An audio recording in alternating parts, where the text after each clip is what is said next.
សួស្តីបងប្អូនតោះមករីករាយទស្សនានៅវត្តមួយនៅក្នុងក្រុងបាត់ដំបងយើងគេហៅថាវត្តពោធិ៍ក្នុងបាទវត្តមានពីរគឺចិត្តគ្នាគឺវត្តពោធិ៍ក្នុងនិងវត្តពោធិ៍វាំងតែឥឡូវខ្ញុំនាំអារម្មណ៍បងប្អូនមកទស្សនាវត្តពោធិ៍ក្នុងបាទនេះគឺជាព្រះវិហារបុរាណវត្តពោធិ៍ក្នុងបាទអត់បានថតពីក្រៅទៀតទេចូលមកដល់ព្រះវិហារថតយកដែរតោះបងប្អូនរីករាយទស្សនាទាំងអស់គ្នាម៉ោងស្មើនេះប្រហែលជាម៉ោង11ថ្ងៃពងពេញក្តៅបងប្អូនតែពលឺល្អថតច្បាស់ល្អរីករាយទាំងគ្នា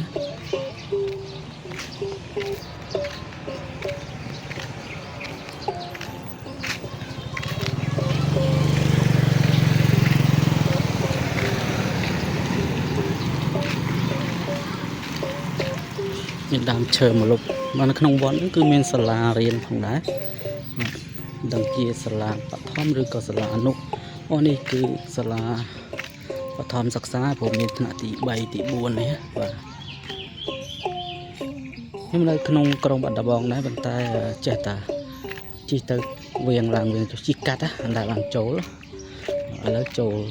ថតទស្សនភាពរួមទាំងអស់គ្នាបាទបាត់ដំបងនេះទស្សនភាពបន្ទាប់ពីចូលឆ្នាំខ្មែរហើយរៀងស្ងាត់បន្តិចស្ងប់ស្ងាត់ល្អ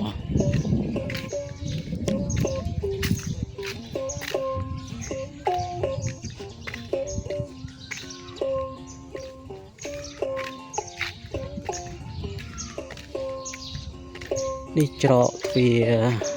ទៅត្រង់ទៅដល់មាត់ស្ទឹងសង្កែបាទទ្វារខាងលិចបាទមិញខ្ញុំចូលពីទ្វារខាងជើងច្រកទ្វារខាងជើងនេះគាត់មានសាលាមានចេតិយជុំវិញ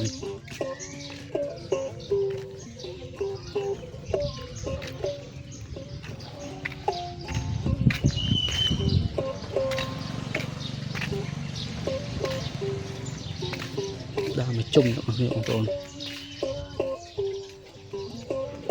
នេះបងប្អូនស្គាល់ទេដើមមួយនេះហើយដើមសាលព្រឹកបាទមកផ្លែប៉ិនផ្លែដូងមិនដឹងនិយាយត្រូវខុសនឹងដើមនេះហើយដើមសាលព្រឹកម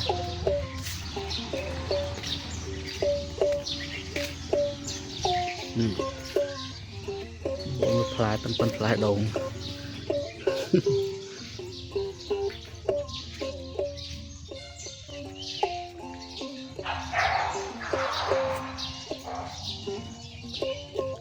តោះដើរ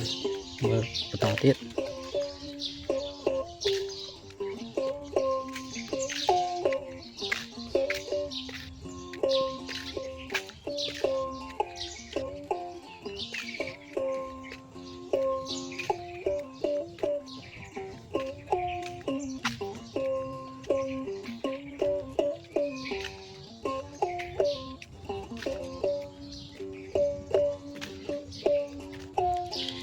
នៅចំជំហាននេះមានស្រះទឹក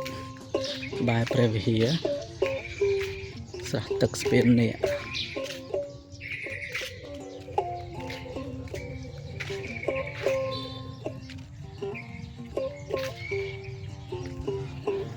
គាត់នេះយើងទូចតែមិនសូវជាធំប៉ុន្មានទេជុំវិញសុទ្ធតែជាផ្ទះជីវរដ្ឋ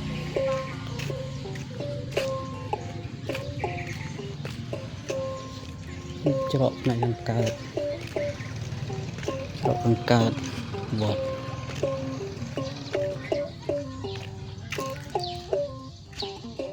ដែលវាមាន2ជាន់